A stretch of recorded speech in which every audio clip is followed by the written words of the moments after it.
नमस्कार संस्कृत के प्रिय विद्यार्थियों, आप सभी का बहुत बहुत स्वागत है मैग्नेट ब्रेन्स पर। मैं पंकज तिवारी। तो आज हम लोग पढ़ने वाले हैं अनुवाद भाग 3 योगस्य वैशिष्ट्यम, जो हमारा पाठ चल रहा है। तो आप लोग जल्दी से जल्दी वीडियो को लाइक कर दीजिए और अपने सभी दोस्तों तक शेयर जरूर कर दीजिए। भारत का एकमात्र ऐसा प्लेटफॉर्म मैग्नेट ब्रेन्स है जो आपको 100% फ्री एजुकेशन देता है। 100% फ्री एजुकेशन के साथ साथ मैग्नेट ब्रेन्स आपको प्रोवाइड कराता है दो प्लेटफॉर्म, एक तो मैग्नेट ब्रेन्स इंग्लिश मीडियम और magnet brains Hindi medium. Hindi medium की बात करूं तो क्लास 6 से लेकर के क्लास 12 तक Delhi board, Bihar board, UP board, MP board, Rajasthan board, इन सभी बोर्डों का पाठ्यक्रम बिल्कुल और बिल्कुल फ्री दिया जाता है, वो भी क्वालिटी कंटेंट के साथ। और बात करें इंग्लिश मीडियम की, जहां आप लोग अभी अध्ययन कर रहे हैं, यहां पर केजी से लेकर के 12 क्लास तक सीबीएसई बोर्ड के द्वारा निमित एनसीईआरटी को फॉलो करते हुए कंप्लीट सिलेबस के साथ क्वालिटी कंटेंट के साथ दिया जाता है बिल्कुल फ्री। तो फिर देर किस बात की, चैनल को करिएगा सब्सक्राइब और वीडियो को करिएगा लाइक। एक बात और ध्यान रखना है कि मैग्नेट ब्रेन्स क्लास 6 से लेकर के क्लास 12 तक के हिंदी मीडियम और इंग्लिश मीडियम के नोट्स भी प्रोवाइड कराता है। वो नोट्स जो आपकी परीक्षा में बेहतर से बेहतर और अच्छे से अच्छे नंबर लाने में आपकी मदद करेगा। तो नोट्स की जानकारी लिंक इन डिस्क्रिप्शन बॉक्स में आपको मिल जाएगी, ई नोट्स और ई बुक्स के माध्यम से ध्यान रखेंगे। चलिए, आज की हमारी क्लास रहेगी कक्षा 12वीं संस्कृत ऐच्छिक योगस्य वैशिष्ट्यम 10वां पाठा अनुवाद भाग 3। अनुवाद भाग 3 को पढ़ने वाले हैं, लेकिन अनुवाद भाग 2 तक हम लोग चलते हैं। कक्षा के बीच में संवाद चल रहा था गुरु और शिष्य के बीच में, अर्थात कुछ छात्र अपने योगाचार्य, जो योग शिक्षा को पढ़ाने वाले टीचर थे, उनसे कुछ वार्तालाप कर रहे थे। सारे योग के प्राणायाम, यम नियम, आसन, प्रत्याहार, इनके बारे में चर्चाएं भी हो चुकी हैं। आप लोगों ने शायद अध्ययन भी कर लिया होगा। किस किस ने अनुवाद भाग 2 तक पढ़ लिया है, आप लोग मुझे कमेंट सेक्शन में जरूर दीजिएगा। जिसने पढ़ लिया है वो वीडियो को लाइक करते हुए अपने दोस्तों तक शेयर जरूर कर देंगे, जिससे कि बेचारे वो भी पढ़ लें। ठीक है, ध्यान रखें। और मैं आपको बता दूं, वहां पर बातचीत चल रही थी शिक्षक के और छात्रों के बीच में। तब वहां पर कुछ छात्र कहते हैं कि गुरुजी, मैंने नियमों के बारे में तो पढ़ लिया, लेकिन ये नियम, आसन, प्रत्याहार करने से फल क्या मिलता है, इनसे लाभ क्या है, हमारी शिक्षा पद्धति के आधार पर हम लोगों को इससे क्या लाभ मिलेगा, क्या प्रॉफिट मिलेगा। तो इसके बारे में अनुवाद भाग 3 में हम लोग पढ़ने वाले हैं। तो आप लोग बिल्कुल तैयार होकर के बैठिएगा अच्छे से। योग की शिक्षा हमारे लिए, जीवन के लिए भी बहुत महत्व है, इसलिए आप बहुत महत्वपूर्ण समझ करके ही इसको अध्ययन करें। परीक्षा में तो नंबर आना है, बहुत अच्छी बात है, परीक्षा में इससे नंबर मिलेंगे, वो भी आपके लिए बहुत अच्छी बात है, लेकिन जीवन के लिए भी यह योग हमारे लिए बहुत महत्वपूर्ण है। ठीक है, चलिए, यहां से योगाचार्य कहते हैं, क्या कहते हैं, आम आम तदपि बोधयामि शृण्वन्तु लिखन्तु अवबुध्यन्तु च तावत। जैसे ही वहां पर बालक कहते हैं कि सबसे पहले तो गुरुजी ये बताइए कि हम लोगों ने ये सारी चीजें पढ़ ली हैं, इससे हम लोगों को लाभ क्या है। तब यहां योगाचार्य कहते हैं कि आम आम तदपि, पहले, हाँ बिल्कुल बिल्कुल, तदपि, पहले भी बोधयामी, वो भी समझाऊंगा। बोले वो, तत् माने वो, और अपि माने भी, वो भी, बोधयामी माने समझाऊंगा। ठीक, वो भी मैं समझाऊंगा, वो भी मैं अभी समझा रहा हूं। शृण्वन्तु लिखन्तु अवबुध्यन्तु च तावत, पहले तुम क्या करो, सुनो, लिखो और समझो। ठीक, पहले इनको लिख लो, नोटबुक में आप बिल्कुल अच्छे से लिख लीजिए, फिर इसके बाद मैं उन पर चर्चा करूंगा, वो भी सारी चीजें आपको बताऊंगा कि इससे फल क्या मिलता है। यमः, अब यम के बारे में बात करते हैं। सबसे पहले अहिंसा। अहिंसा क्या है, अहिंसा प्रतिष्ठायाम तत्सन्निधौ वैरत्याग। ठीक, वैरत्याग क्या कह रहे हैं, अहिंसा के बारे में यम बतला रहे हैं कि यम कौन कौन से हैं। अहिंसा, सत्य, अस्तेयम, ब्रह्मचर्य और अपरिग्रह, ये हमारी यम है। ठीक है ना। और यमों में अहिंसा किसे कहते हैं, उसके बारे में यहां पर आचार्य बतला रहे हैं कि अहिंसा वो चीज है जो अप्रतिष्ठायाम, आपकी जो प्रतिष्ठा है, जो मान सम्मान है, उसको तत्सन्निधौ, सामने, वैराग्य त्याग, जो सारी चीजें आपने कमाई हैं उससे आपको क्या है, वैराग्य सा उत्पन्न हो जाए। जिसे आप मानते हैं ये हमारा है, उसको भी आप भूल जाएं और वैराग्य त्याग कर लें, तो समझ लेना कि आपकी अहिंसा है। क्योंकि अहिंसा का मतलब क्या होता है, कोई कुछ भी कह रहे, आपके द्वारा कुछ नहीं कहा जाना चाहिए। सत्यम, सत्यम क्या होता है, सत्य प्रतिष्ठायाम क्रियाफल आश्रयत्वम। सत्य वह है जो यथार्थ रूप से होता है, जो ज्ञान की परिप्रेक्ष्यता को भगवान ईश्वर से अब जो मिला देता है वो सत्य है। सत्य क्रिया फलम, और क्रिया का फल जिसे क्या हो जाए, आश्रयत्वम, जिस पर क्रिया का फल आश्रय होता है और आपको सब ईश्वर से ही मिलता है और क्रिया के बारे में, फल के बारे में कोई भी नहीं जानता है, उसे सत्य प्रतिष्ठायाम क्रिया फला आश्रयत्वम कहा जाता है। इसके बाद उन्होंने कहा अस्तेय। अस्तेयम क्या है, अस्त प्लस इयम, अस्तेयम, अस्तेय प्रतिष्ठायाम सर्व रत्नोपस्थानम, जो आपकी प्रतिष्ठा चली गई है और उस प्रतिष्ठा को आपको सर्व रत्नों से क्या है, उपस्थान कर लेना है, बना लेना है, वह आपकी क्या कहलाएगी, अस्तेयम। ब्रह्मचर्यम, ब्रह्मचर्य क्या होता है, ब्रह्मचर्य प्रतिष्ठायाम वीर्य लाभा, ब्रह्मचर्य का पालन करना। ब्रह्मचर्य क्या कहलाता है, आपको मैं बता दूं, जब प्रत्येक व्यक्ति का जन्म होता है तो उसके पास एक काम शक्ति का भी प्रयोग किया जाता है। ईश्वर के द्वारा सृजन की गई यह एक बहुत ही सुंदर रचना है मानव जीवन। मानव जीवन में, अच्छा ये बताइए, योग जानवर तो करते नहीं है, योग तो करता है इंसान, और इंसान की जो रचना की गई है, जो यह सृजन किया गया है, इस सृजन से मनुष्य का बहुत बड़ा तात्पर्य होता है। मनुष्य के अंदर जिस प्रकार से हम एक रोबोट के अंदर, हम एक टेक्निकल चीज के अंदर, एक इलेक्ट्रॉनिक चीज के अंदर हम बहुत सारी डिवाइस फिट करते हैं, उसी प्रकार से एक इंसान के अंदर भी बहुत सारे गुण डाले गए हैं और वो गुणों में एक ब्रह्मचर्य का गुण भी डाला गया है। ब्रह्मचर्य एक काम शक्ति से होता है जो सृष्टि के सृजन करने में बहुत महत्वपूर्ण होता है। और ब्रह्मचर्य का मतलब होता है ब्रह्मम आचर्य इति ब्रह्मचर्य, जो अपने ब्रह्म को याद कर ले और समस्त आसक्तियों से विमुक्त होकर के अपनी इंद्रियों पर काबू रख ले और अपने उस लाभ को प्राप्त कर ले, वीर्य लाभ को प्राप्त कर ले, वह क्या है, ब्रह्मचर्य कहलाता है। अपरिग्रह, अपरिग्रह, अपरिग्रह स्तैहि जन्म कथनता संबोधा, ठीक, जो अपरिग्रहस्थ, जो अपने घर के बारे में और अपरिग्रह हो जाए, ठीक है ना, मतलब अपने जन्म से लेकर के और मृत्यु पर्यंत तक जो जीवन के बारे में सार्थकता को समझ जाए, वो अपरिग्रह है। ठीक, तो यहां पर योग प्लस आचार्य आपका योगाचार्य हो जाएगा, दीर्घ संधि हो जाएगी, प्रथमा का एक वचन। आम आम आपका अव्यय, हाँ हाँ, तत् प्लस अपि बराबर तदपि, बोधयामी बोधयावह बोधयामा, ये भी उत्तम पुरुष की क्रिया लगी हुई है, ध्यान रखना है, बुध धातु से। शृण्वन्तु, ये आपका लोट लकार का रूप लगा हुआ है, बहुवचन का, प्रथम पुरुष का। शृण्वतु, शृण्वताम और शृण्वन्तु। फिर आपका लिखा है लिखन्तु, लिखत, लिखत लिखताम लिखन्तु, तो ये भी आपका बहुवचन का रूप लगा हुआ है। अवबुध्यन्तु, अ उपसर्ग लगा हुआ है, बुद्ध धातु से बुध्यतु, बुध्यतः, बुध्यन्तु ऐसे बन जाएगा। और फिर बना चा तावत, तावत आपका क्या दिया हुआ है, अव्यय दिया है। ठीक, यमः प्रथमा का एक वचन, अहिंसा में प्रथमा का, अहिंसा प्राण प्रतिष्ठायाम यहाँ सप्तमी का एक वचन है, तत् सन्निधौ यहाँ पर भी सप्तमी का, और वैर त्यागः प्रथमा का एक वचन है। सत्यम में सत्य प्रतिष्ठायाम सप्तमी विभक्ति का एक वचनांत रूप लगा है, और क्रिया फलाश्रयत्वम, क्रिया के फल का आश्रय, तो यहाँ पर क्रिया फल अलग हो जाएगा, आश्रयत्वम अलग हो जाएगा, और यहाँ पर दीर्घ संधि का योग बन जाएगा यहाँ। फिर इसके बाद अस्तेयम, अस्त, अस्त प्लस इयम, तो यहां पर भी आपका इयम प्रत्यय लगा हुआ है, और पूरे पद में देखा तो सप्तमी विभक्ति का एक वचनांत रूप लगा हुआ है। सर्वरत्न प्लस उपस्थानम, तो यहां आपकी गुण संधि हो जाएगी, सर्वरत्न प्लस उपस्थानम बराबर सर्वरत्नोपस्थानम।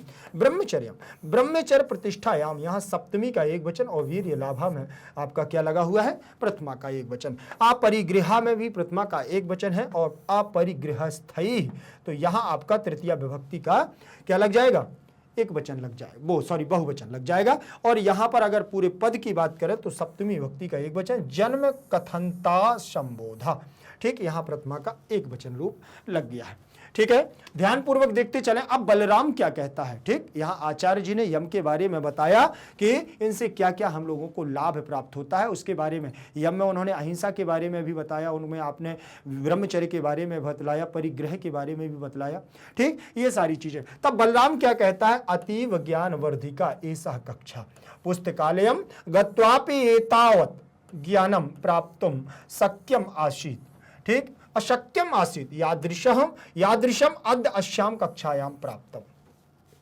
ठीक, अब यहां पर के बलराम कहता है अतीव ज्ञान वर्धिका, अतीव माने बहुत ज्यादा, ज्ञान वर्धिका माने ज्ञानवर्धक, बहुत ज्यादा ज्ञानवर्धक ऐसा कक्षा, ऐसा कक्षा, यह कक्षा जो आज की क्लास लगी हुई है ये बहुत ज्यादा ही क्या है, बोले ज्ञानवर्धक कक्षा है। और पुस्तकालयम माने जो लाइब्रेरी होती है ना, उसके लिए बात कर रहे हैं कि पुस्तकालयम जाकर के, आप लाइब्रेरी में भी जाकर के, गत्वा माने जाकर, अपि माने भी जाकर भी, एतावत ज्ञानम प्राप्तुम आशक्यम आशीत।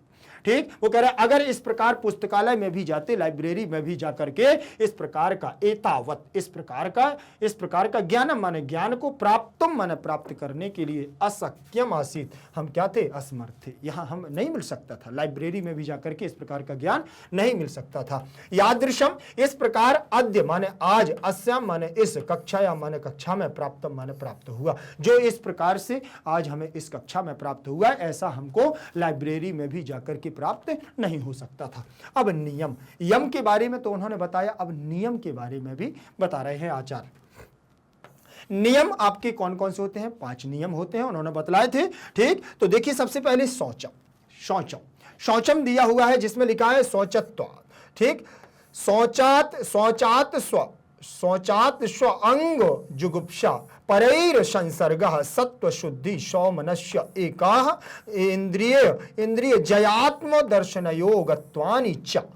अब यहां पर देखें, शौच आदि, शौच से, ठीक, जो हम प्रतिदिन नित्य क्रिया करते हैं, शौच आदि क्रिया करते हैं, शौच, स्व अंग जुगुप्सा, और जुगुप्सा माने देखिए जो गंदगी होती है, जो मल आदि होता है, जो हमारे शरीर के अंदर होता है और बाहर होता है, अंतःकरण में और बाह्यकरण में जो हमारी जुगुप्सा होता है, आलस्य होता है, जो हमारे अंदर मल आदि होता है, वह इस अंग के द्वारा परैर संसर्ग, दूर होकर के सत्व शुद्धि सौमनस्य, और हमें सत्य और शुद्धि की ओर ले जाता है। एकाह माने एक, इंद्रियम जय, इस इंद्री का जो जन्म होता है वो आत्मदर्शन योगत्वानि, ये अपने आप में आपको आत्मदर्शन कराता है। जब आप यह क्रिया कर लेते हैं तो अंदर से आपको अच्छी फीलिंग आती है, आपके अंदर आपका अंतःकरण शुद्ध होता है और बाह्यकरण तो शुद्ध हो ही जाता है।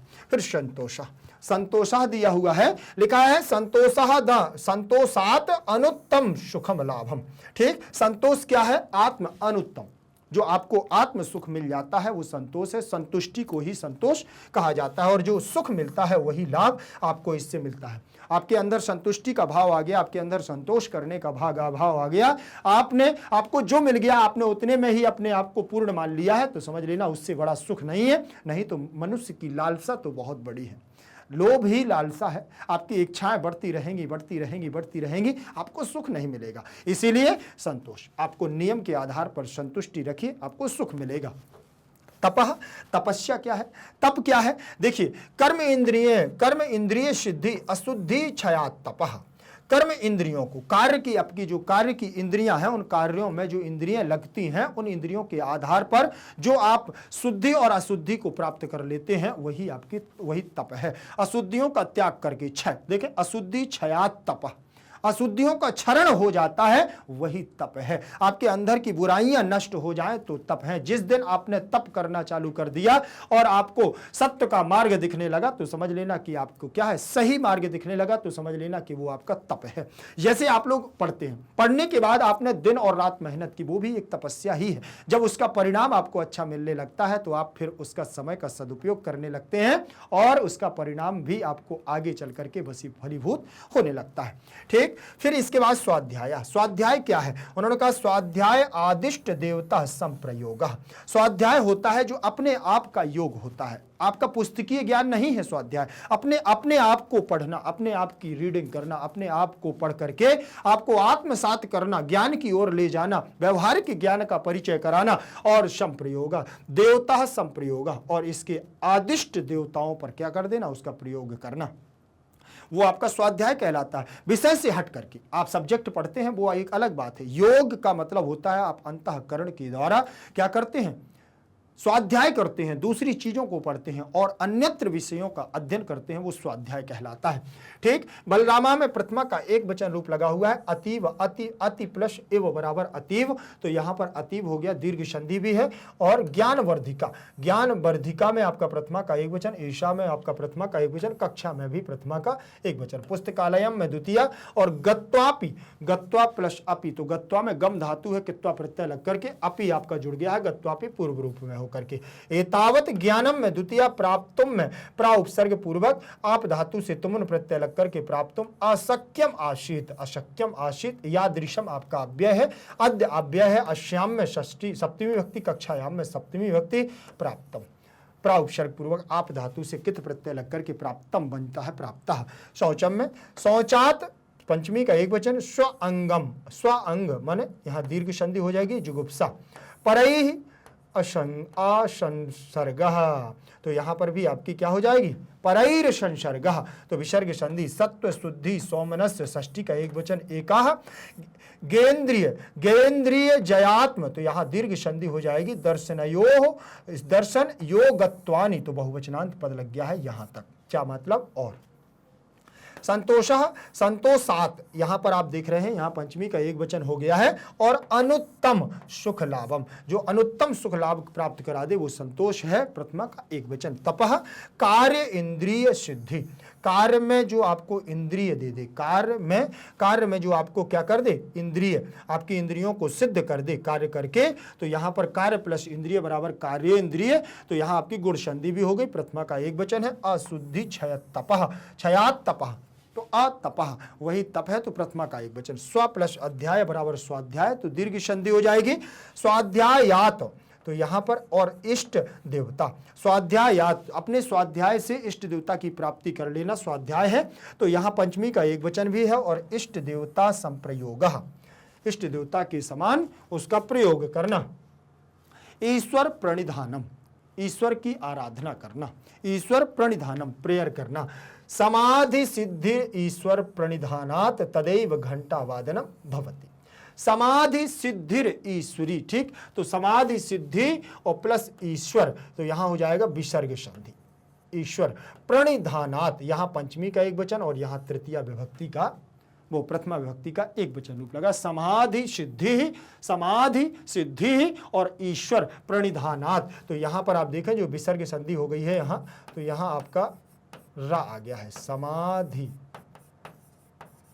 सिद्धि, समाधि सिद्धि प्लस ईश्वर, ईश्वर प्रणिधानात, प्रणिधानात, प्रणिधानात,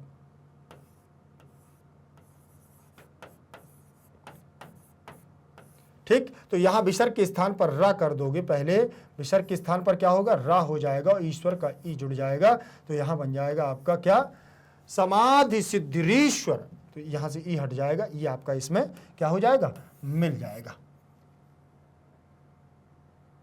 ये इस प्रकार से आपका ये बन जाएगा, यहां विसर्ग संधि हो जाएगी। और तदैव तत् प्लस एव बराबर तदैव, तो यहां आपकी क्या हो जाएगी वृद्धि संधि। तदैव घंटा वादनम, तब उसी समय घंटी बज जाती है, घंटा बज जाता है, भवती माने होता है घंटे की ध्वनि सुनाई देती है उसी समय, भवती भवता भवंती, लट लकार प्रथम पुरुष एक वचन, और प्रणिधानात में भी पंचमी विभक्ति का एक वचन रूप लग गया है। चलिए अन्वय देखिएगा, यहाँ अन्वय के आधार पर क्या उन्होंने दिया हुआ है। अहिंसा क्या है, अहिंसा अहिंसा, और प्रतिष्ठायाम तथा सन्निधौ वैर त्याग, अहिंसा के लिए अहिंसा की बात करते हैं, और प्रतिष्ठायाम का मतलब दृढ़ स्थिति हो जाने पर, ठीक, आपकी प्रतिष्ठा मतलब दृढ़ स्थिति आपकी हो जाए संकल्प सिद्धि के आधार पर, और तत् का मतलब होता है उस योगी के, उस योगी के सन्निधौ माने निकट, वैर का मतलब सब प्राणी का वैर भाव, और त्याग माने त्याग कर देते हैं, त्याग का मतलब त्याग कर देते हैं, ठीक, तो वैर त्याग कर देना, वैरत त्याग सब त्याग कर देना, अर्थात अहिंसा की दृढ़ स्थिति हो जाने पर उस योगी के निकट सब प्राणी वैर भाव त्याग कर देते हैं, उसे हम क्या कहते हैं बताइए जल्दी से, यम कहते हैं। फिर इसके बाद हम लोग आगे बढ़ेंगे नियम में, और यहाँ पर देखें सत्यम, सत्यम सत्य, सत्यम को सत्य कहते हैं, प्रतिष्ठायाम क्रिया फल आश्रयत्वम, सत्य का मतलब होता है सत्यम में, प्रतिष्ठायाम दृढ़ स्थिति हो जाने पर उस योगी की, क्रिया का मतलब होता है क्रिया अर्थात कर्म, आप जो कर्म करते हैं, फल का मतलब होता है फल परिणाम, और आश्रयत्वम का मतलब आश्रय का भाव आ जाता है, आश्रय का भाव आ जाता है, ठीक, वो हमारा आश्रयत्वम कहलाता है। अर्थात तो उन्होंने कहा सत्य में दृढ़ स्थिति हो जाने पर उस योगी की क्रिया अर्थात कर्म फल के आश्रय का भाव आ जाता है, उसे हम क्या कहते हैं क्या कहते हैं उसे? आश्रय कहते हैं। फिर इसके बाद दिया हुआ है अस्तेयम। अस्तेयम अस्तेय प्रतिष्ठायाम सर्वरत्न उपस्थानम, ये हमारे पद हैं और इनका अन्वय दिया हुआ है। अस्तेय का मतलब होता है अस्तेय अर्थात चोरी के अभाव में। अस्तेय का मतलब अस्त हो जाना, जब व्यक्ति चोरी करना सीख जाता है तो क्या है, अभाव हो जाता है, और चोरी नहीं करता है तो अस्तेय, ठीक, वो अभाव होता है, कमी हो जाती। प्रतिष्ठायाम दृढ़ स्थिति हो जाने पर उस योगी के सामने, और सर्व का मतलब सब प्रकार के, रत्न माने रत्न, उपस्थानम का मतलब प्रकट हो जाते हैं। अर्थात अस्तेय अर्थात चोरी के अभाव में दृढ़ स्थिति हो जाने पर उस योगी के सामने सब प्रकार के रत्न प्रकट हो जाते हैं। उस योगी के सामने जो योग करता है उसको योगी की यहाँ पर संज्ञा दी गई है। जो आप भी अगर योग करते हैं तो आप भी योगी बन जाएंगे। उत्तर प्रदेश के हमारे मुख्यमंत्री साहब भी हैं, वो भी योगी हैं, वो भी योग करते हैं। अन्वय देखिएगा, ब्रह्मचर्यम ब्रह्मचर्य प्रतिष्ठायाम वीर्य लाभा, ये ब्रह्मचर्य की बात कर रहे हैं। देखिए ब्रह्मचर्य का मतलब होता है ब्रह्मचर्यम, ब्रह्मचर्य में प्रतिष्ठायाम का मतलब होता है दृढ़ स्थिति हो जाने पर, ठीक, और वीर्य का मतलब सामर्थ्य का, और लाभा का मतलब लाभ होता है, ठीक। केवल ब्रह्मचर्य के बारे में बताया कि ब्रह्मचर्य में प्रतिष्ठा, वीर्य, लाभ, ये चार चीजें सम्मिलित होती हैं। ब्रह्मचर्य में जब दृढ़ स्थिति हो जाने पर सामर्थ्य का लाभ हो जाता है, ब्रह्मचर्य में दृढ़ स्थिति हो जाने पर सामर्थ्य का लाभ होता है, मतलब वो किसी भी शक्ति के आधार पर उसको जीत सकता है, ठीक। फिर इसके बाद अपरिग्रह। अपरिग्रह का मतलब क्या होता है, भली भांति किसी ज्ञान को जान लेना, हमारा क्या कहलाता है, अपरिग्रह। और अपरिग्रह स्थैर्य जन्म कथनता संबोधा। अपरिग्रह मतलब अपरिग्रह के, और स्थैर्य का मतलब दृढ़ प्रतिष्ठित हो जाने पर, जन्म का मतलब पूर्व जन्म, जन्म का मतलब क्या होता है, पूर्व जन्म, और कथनता का मतलब कैसे हुए थे, संबोधा का मतलब इस बात का भली भांति ज्ञान हो जाता है व्यक्ति को। जब वह ब्रह्मचर्य का पालन करने लगता है तो ईश्वर की प्राप्ति उसको होने लगती है, वही ब्रह्मचर्य कहलाता है। अर्थात पर अपरिग्रह के दृढ़ प्रतिष्ठित हो जाने पर पूर्व जन्म कैसे हुए थे इस बात पर भली भांति ज्ञान हो जाना, मतलब पूर्व अनुमान, पूर्वानुमान, उसको पूर्व अनुमान होने लगता है कि पहले क्या थे, पूर्व जन्म में कैसे हुए थे। इन सारी चीजों की जानकारी जब उसको मिलने लगती है तो ये समझ लिया जाता है कि वह अपरिग्रह बन गया है। क्या हो गया है, अपरिग्रह का उसको ज्ञान हो गया है। अन्वय देखें अब इसके बाद शौचम। उन्होंने जो नियम बतलाए थे उसमें शौच भी था। हमारा शौच के बारे में बतलाया था कि इससे क्या लाभ होता है। देखिए, शौचात स्व अंग जुगुप्सा परैर असंसर्गः सत्व शुद्धि सौमनस्य एकाग्र्य इंद्रिय जय आत्मदर्शन योगत्वानि च। ये गत्वानि च, शौचात का मतलब शौच के पालन से, शौच के पालन से, नियमों के पालन से। स्व का मतलब होता है अपने, और अंग का मतलब अंगों में। जुगुप्सा का मतलब वैराग्य, और परैहि का मतलब दूसरों के साथ। संसर्ग का मतलब संसर्ग न करने की भी फिर प्रवृत्ति नहीं रहती है, संसर्ग न करने की भी फिर प्रवृत्ति नहीं रहती है, मतलब दूसरों को हम फिर घृणित नजरों से नहीं देखते हैं, वही हमारी संसर्ग कहलाता है। चा मतलब इसके शिवा, इस शौच से। इंद्रिय मतलब इंद्रियों पर, सत्व का मतलब अंतःकरण की, और जय का मतलब जीत हो जाती है, शुद्धि माने शुद्धि, और आत्मदर्शन का मतलब आत्म साक्षात्कार हो जाना, सौमनस्य का मतलब मन का प्रफुल्ल भाव हो जाना, और योगत्वानि योग्यत्वानि योग्यता, ये 5 ही होते हैं। और एकाग्र माने चित्त की एकाग्रता, चित्त की एकाग्रता, ये हमारी सारी चीजें क्या हो जाती हैं, योग के लक्षण कहलाते हैं। अर्थात अब यहां पर देखिएगा उन्होंने क्या कहा है कि शौच के पालन से अपने अंगों में वैराग्य और दूसरों के साथ संसर्ग न करने की भी फिर प्रवृत्ति नहीं रहती है। इसके सिवा इस शौच से अंतःकरण की शुद्धि, मन का प्रफुल्ल भाव और चित्त की एकाग्रता, इंद्रियों पर जीत और आत्म साक्षात्कार की योग्यता, ये 5 भी होते हैं। ये 5 भी हमारे, 5 भी होते हैं। इनके द्वारा हम क्या करते हैं, अपनी इंद्रियों पर काबू करते हैं, अपनी इंद्रियों के आधार पर इनको आगे ले जाते हैं। फिर इसके बाद ये संतोष दिया है। संतोष का मतलब संतुष्टि हो जाना। संतोषात अनुत्तम सुख लाभा। संतोषात का मतलब होता है संतोष से, और अनुत्तम का मतलब परम, और सुख का मतलब सुख, लाभा का मतलब प्राप्त होता है। फिर क्या है, एक ऐसा सुख प्राप्त होता है जब संतुष्टि व्यक्ति कर लेता है तो फिर उसको किसी चीज की आवश्यकता नहीं होती। संतोष से परम सुख प्राप्त होता है। संतोष से क्या होता है, परम सुख की प्राप्ति होती है। फिर इसके बाद तप दिया हुआ है। तप क्या कहलाता है, ठीक, तप का मतलब होता है कार्य इंद्रिय सिद्धि और अशुद्धि, क्षयात और तपसा और क्षयात तपसा। तपसा का मतलब तप के अनुष्ठान, पालन या फल से। तपसा का मतलब तप के अनुष्ठान से या पालन या फल से। अशुद्धि का मतलब होता है अशुद्धि का। क्षयात का मतलब क्षय होने से। कार्य का मतलब शरीर के एवं, ठीक। फिर इंद्रिय का मतलब होता है 5 कर्म इंद्रियां या 5 ज्ञान इंद्रियों का। ये हमारी जो इंद्रियां होती हैं ये हमारी 10 इंद्रियां होती हैं, ठीक। 5 कर्म इंद्रियां और 5 ज्ञान इंद्रियां। अंतःकरण की इंद्रियां भी होती हैं और बाह्यकरण की भी इंद्रियां होती हैं। सिद्धि मतलब सामर्थ्य बढ़ाता है। सिद्धि का मतलब सामर्थ्य बढ़ाता है। इसके आधार पर आप ध्यानपूर्वक इसको देखते जाइएगा। और क्या कह रहे हैं, तप के बारे में कार्य इंद्रिय सिद्धि अशुद्धि क्षयात और तप, इनके बारे में उन्होंने बताया कि इससे क्या क्या लाभ होने वाला है, ठीक है। फिर इसके बाद हम लोग आगे बढ़ते हैं और अर्थार्थ में क्या दिया हुआ है, साधक द्वारा निरंतर तप के अनुष्ठान से अशुद्धि का नाश होने पर और उसके शरीर व इंद्रियों में विशेष प्रकार का सामर्थ्य एवं सात्विकता आ जाती है, जिसे कार्य सिद्धि एवं इंद्रिय सिद्धि कहा जाता है। जिसे कार्य सिद्धि एवं इंद्रिय सिद्धि कहा जाता है। इसके बाद हम लोग आगे बढ़े और आगे दिया हुआ है स्वाध्याय। क्या दिया हुआ है, स्वाध्याय। स्वाध्याय में उन्होंने क्या बतलाया था, स्वाध्यायात इष्ट देवता संप्रयोगः। स्वाध्यायात इष्ट देवता संप्रयोगा। स्वाध्याय क्या कहलाता है, पहले स्वाध्याय से सदग्रंथों एवं गुरुमुख से सुने ज्ञान का अध्ययन करने से हमारा क्या कहलाता है, स्वाध्याय कहलाता है। सदग्रंथों का अध्ययन कर लेना और गुरुमुख से सुने हुए ज्ञान का अध्ययन करना हमारा क्या कहलाता है, स्वाध्याय। इष्ट देवता विद्वान ऋषि मुनि एवं योग स्वाध्याय निष्ठ योगियों से जो इष्ट देव की प्राप्ति करवाए।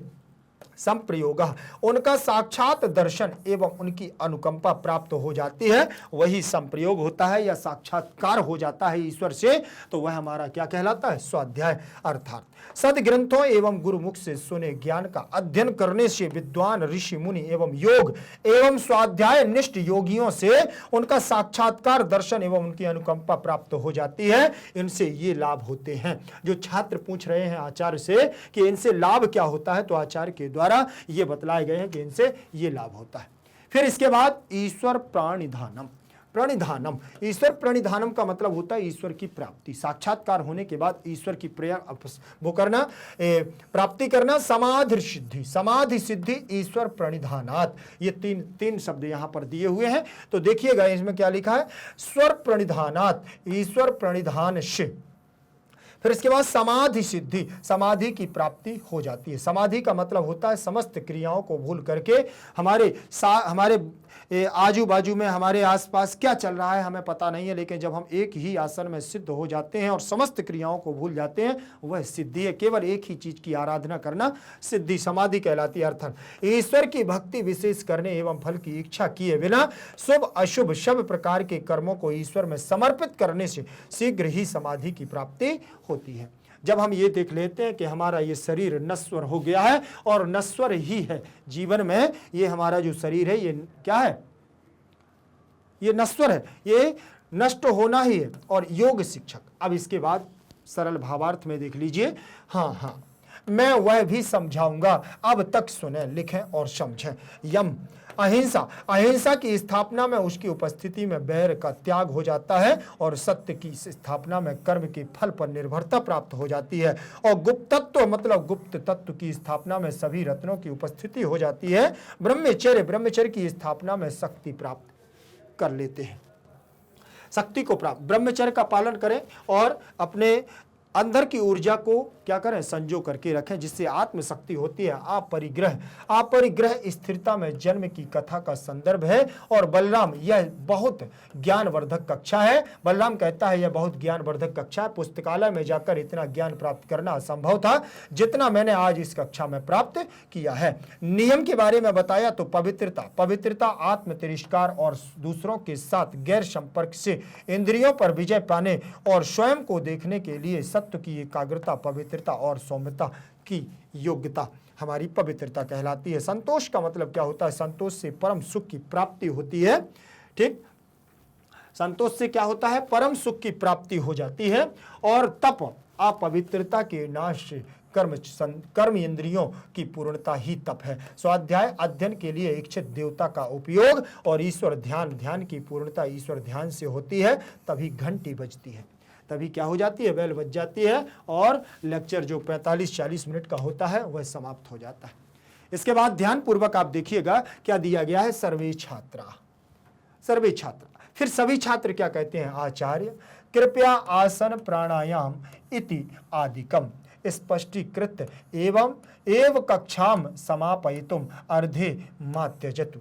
योगाचार्य कहते हैं कि आम बोधयामि अग्रे अपि आसनम ततो द्वंद्वान अभिघातः प्राणायाम ततः क्षीयते प्रकाशावरणम और धरणासुच्चा योग्यता मनसा प्रत्याहार ततः परम आवश्यक इंद्रियाणाम धारणा ध्यान समाधि त्रयम एकत्र संयमः और तज्जयात प्रज्ञा लोका, तज्जयात प्रज्ञा लोका। ध्यान रखें। फिर यहां पर देखिए सर्वे छात्र, सभी छात्र क्या कहते हैं?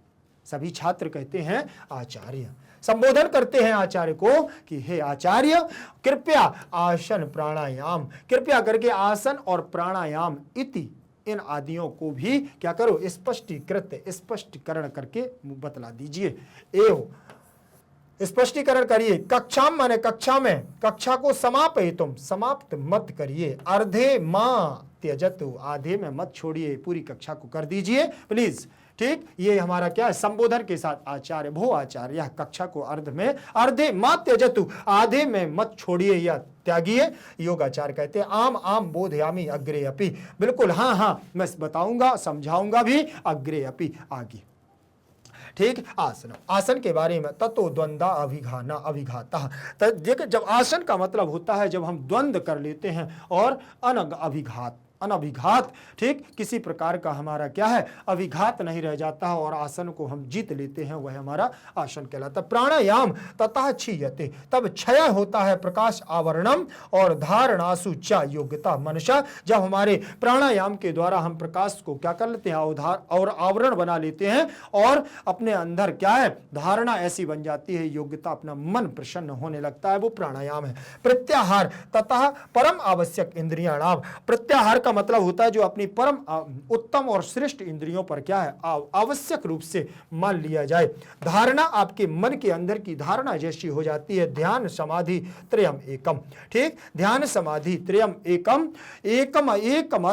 एकमत्र संयम और एक केवल धारणा आपकी जैसी बन जाएगी। तत्याजात प्रज्ञा लोका, और प्रज्ञा चक्षु से संसार को देख लेना हमारी धारणा है। जैसे हमारे अंदर धारणा बन जाएगी हम समाज को वैसे ही देखने लगेंगे।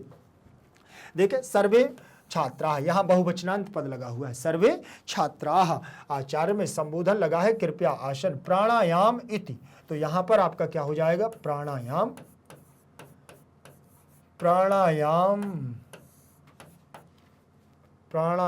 इति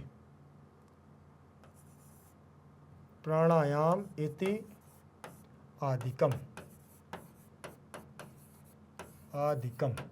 अब यहां देखें, यहां पर गुण हो जाएगा आ और ई मिल करके, तो यहां एक ही आपका ए हो जाएगा और यहां ती जुड़ जाएगा। ठीक है, लेकिन यहां ता में से क्या निकल जाएगा? आपका ई बाहर आ जाएगा और यहां आपका बनेगा प्राणायामेत और ई के स्थान पर आपका या हो जाएगा। यहां यण संधि हो जाएगी, आदिकम बन जाएगा। और जब इसको मिलाएंगे आप तो क्या बनेगा?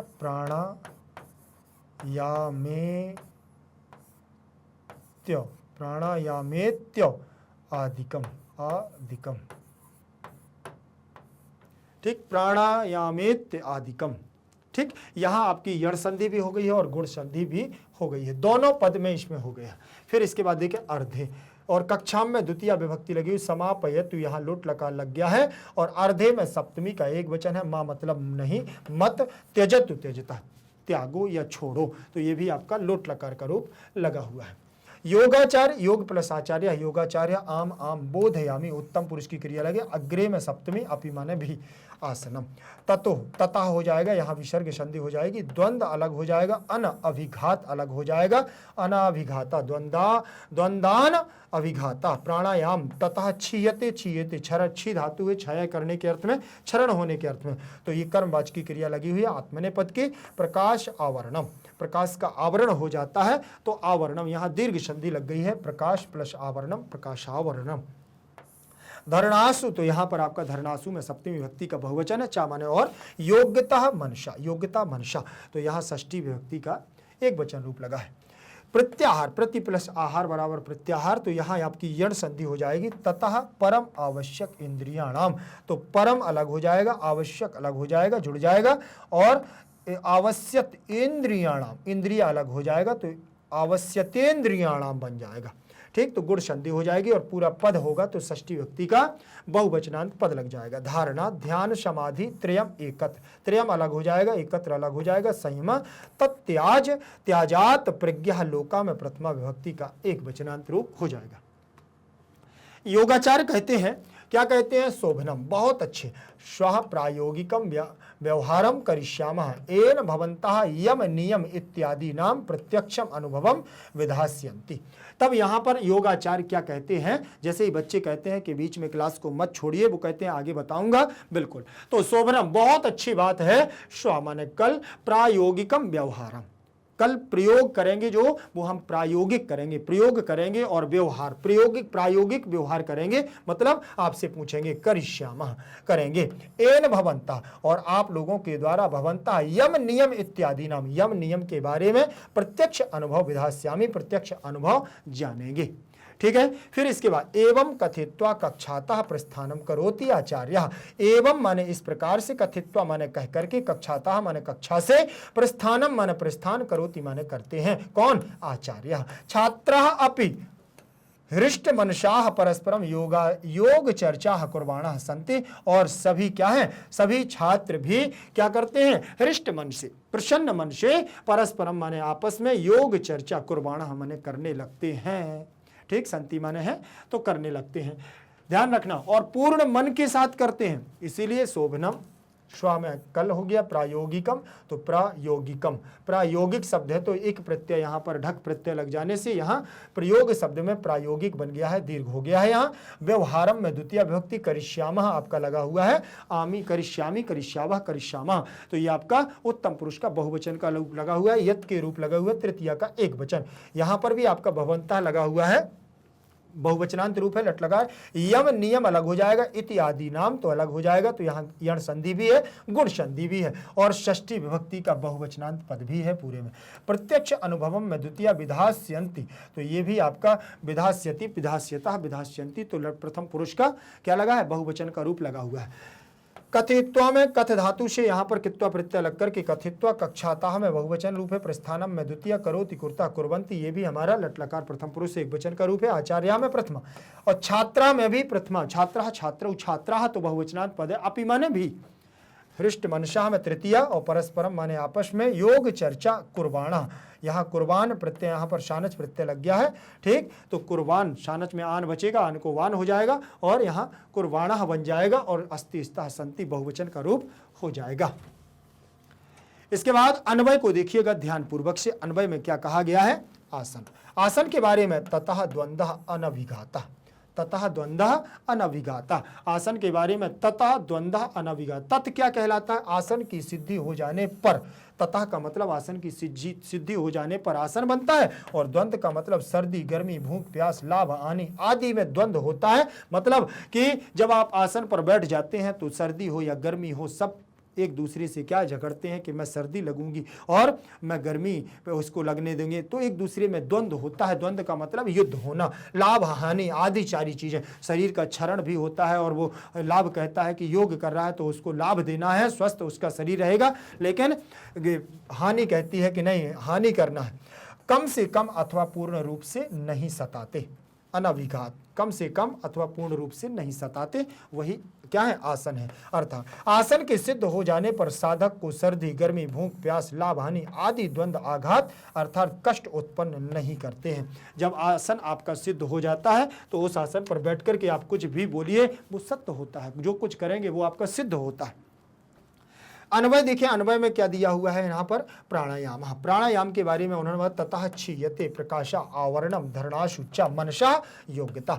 ततः माने उस प्राणायाम के अभ्यास से, जो प्राणायाम आप कर रहे हैं उसके प्राणायाम के अभ्यास से, प्रकाश का मतलब विवेक ज्ञान पर पड़ा हुआ, विवेक ज्ञान आपका विवेकशील हो जाना, आवरण का मतलब आवरण या पर्दा ढक जाना, क्षीयते का मतलब कमजोर हो जाना या क्षरण हो जाना, ठीक। और चा का मतलब होता है और, चा का मतलब क्या होता है, और।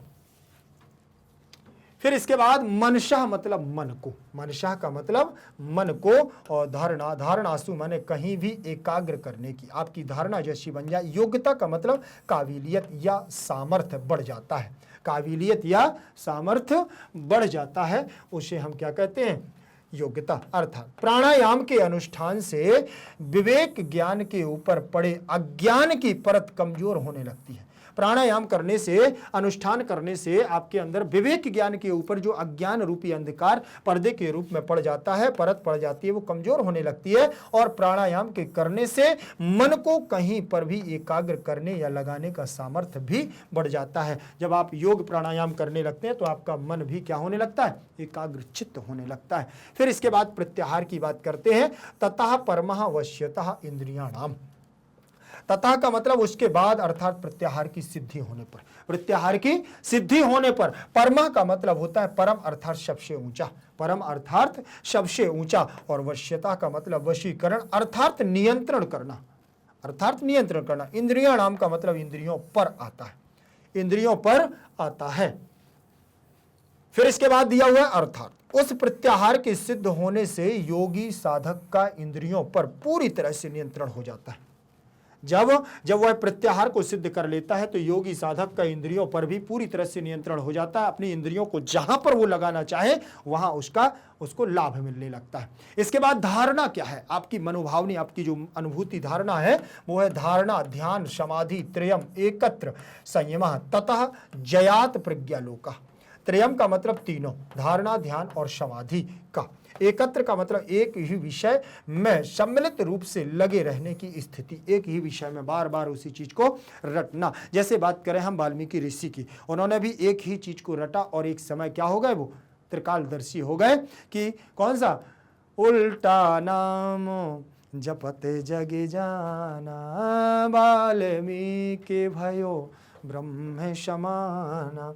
राम राम राम राम राम राम राम राम राम राम राम राम राम राम राम राम राम राम राम मरा मरा जपते हुए अंत में राम निकलने लगा और उनको एक ही विषय में सम्मिलित रूप से लगे रहने की स्थिति उनकी बन गई और उनको क्या मिल गई, संयम, संयम कहलाती गई। तथा उस संयम पर जयात विजय प्राप्त करने से उनको उसमें जीत मिल गई और जीत प्राप्त उन्होंने कर ली। प्रज्ञा का मतलब क्या है, समाधि या प्रज्ञा का। आलोकः का मतलब प्रकाश या उत्कर्ष होता है, आलोकः का मतलब प्रकाश या उत्कर्ष होता है। अर्थात यहां पर उन्होंने दिया अष्टांग योग के अंतिम 3 अंगों धारणा, ध्यान व समाधि का किसी एक ही विषय में अभ्यास करना संयम कहलाता है। और संयम, धारणा, ध्यान, समाधि पर विजय प्राप्त करने से योगी की बुद्धि समाधि परक प्रकाश से आलोकित हो जाती है। अर्थात जब व्यक्ति समाधि में लीन हो जाता है तो ईश्वर की प्राप्ति होने लगती है और वह कहां पहुंच जाता है, सर्वशक्तिमान ईश्वर बन जाता है। ठीक, ईश्वर से उसका साक्षात्कार हो जाता है। फिर इसके बाद सरल भावार्थ देखिएगा, सरल भावार्थ क्या कहता है, सभी विद्यार्थी क्या कहते हैं, अध्यापक कृपया आसन और प्राणायाम समझाकर कक्षा समाप्त करें, इसे आधे में मत छोड़ो, इसे आधे में मत छोड़ो। योग शिक्षक कहता है हाँ हाँ मैं जारी रखूंगा। आसन देखें, फिर दोहरा आक्रमण, प्राणायाम ठीक, तब प्रकाश आवरण गायब हो जाता है और धारणाओं में मन की क्षमता और प्रत्यावर्तन, फिर इंद्रियों की परम आवश्यकता बढ़ जाती है। प्रत्यावर्तन का मतलब इंद्रियों की परम आवश्यकता बढ़ जाना, फिर से आवर्तन हो जाना। धारणा का मतलब ध्यान समाधि तीनों का एक साथ संयम, वह ज्ञान की दुनिया कहलाती है धारणा। योग शिक्षक कहता है सुंदर, कल हम एक प्रायोगिक अभ्यास करेंगे ताकि आप यम नियम आदि और अन्य को प्रत्यक्ष रूप से अनुभव कर सकें। इतना कहकर के शिक्षक कक्षा से बाहर चले जाते हैं और छात्र भी खुशी खुशी एक दूसरे से योग पर चर्चा कर रहे हैं, योग पर चर्चा कर रहे हैं। इस प्रकार से उन्होंने योग के बारे में यम नियम, प्राणायाम, प्रत्याहार, आसन, ब्रह्मचर्य, इन सारी चीज़ों के बारे में बतलाया है। आप लोग भी इसको बहुत सुंदर ढंग से पढ़िएगा। कहीं पर भी आपको ऐसा लगता है कि ये समझ में नहीं आया तो मुझे आप कमेंट सेक्शन में जरूर दीजिएगा। और योग नियम, यम नियम और इन शौच आदि क्रियाओं पर, आप ब्रह्मचर्य की सारी चीज़ों पर काम करिएगा। और योग हमारे जीवन के लिए बहुत जरूरी है। और पतंजलि जी के द्वारा हमारा ये जो योग सूत्र है, योग शास्त्र है, योग शिक्षा है, इसके बारे में आप लोग अच्छे से पढ़िएगा। कहीं पर भी कोई समस्या हो तो आपको बेझिझक कमेंट कर देना है। ठीक, वीडियो को लाइक करिए और अपने दोस्तों तक शेयर जरूर करिएगा। भारत का एकमात्र ऐसा प्लेटफॉर्म मैग्नेट ब्रेन्स है जो आपको 100% फ्री एजुकेशन देता है। 100% फ्री एजुकेशन के साथ साथ मैग्नेट ब्रेन्स आपको प्रोवाइड कराता है 2 प्लेटफॉर्म, एक तो मैग्नेट ब्रेन्स इंग्लिश मीडियम और magnet brains Hindi medium. Hindi medium की बात करूं तो क्लास 6 से लेकर के क्लास 12 तक Delhi board, Bihar board, UP board, MP board, Rajasthan board, इन सभी बोर्डों का पाठ्यक्रम बिल्कुल और बिल्कुल फ्री दिया जाता है, वो भी क्वालिटी कंटेंट के साथ। और बात करें हम इंग्लिश मीडियम की, जहां आप लोग अभी पढ़ रहे हैं, तो यहां पर केजी से लेकर के 12 क्लास तक सीबीएसई बोर्ड के द्वारा नियमित एनसीईआरटी को फॉलो करते हुए कंप्लीट सिलेबस दिया जाता है, बिल्कुल आपको क्वालिटी कंटेंट के साथ, बिल्कुल फ्री। तो फिर देर किस बात की भाई, चैनल को करिएगा सब्सक्राइब और वीडियो को करिएगा लाइक। एक बात और ध्यान रखना है कि मैग्नेट ब्रेन्स क्लास 6 से लेकर के क्लास 12 तक के हिंदी मीडियम और इंग्लिश मीडियम के नोट्स भी प्रोवाइड कराता है। वो नोट्स आपको प्राप्त कैसे होंगे, लिंक इन डिस्क्रिप्शन बॉक्स में आप जाएंगे तो 2 आइकन आपको मिलेंगे, ई नोट्स और ई बुक्स। इनकी संपूर्ण जानकारी वहां से प्राप्त हो जाएगी। कैसे नोट्स आप तक पहुंचेंगे वो भी जानकारी आपको जरूर प्राप्त होगी। ध्यान रखें, यूट्यूब के अलावा यदि आप सोशल मीडिया पर अन्यत्र जगह भी एक्टिव रहते हैं, जैसे बात करें हम Facebook, Insta, Twitter, WhatsApp group आदि, तो सर्च करिएगा मैग्नेट ब्रेन्स को और पाएं बेहतर से बेहतर वीडियोस। फिर मिलेंगे अगली क्लास के साथ, तब तक के लिए बने रहिएगा मैग्नेट ब्रेन्स के साथ। जयतु संस्कृतम, जयतु भारतम।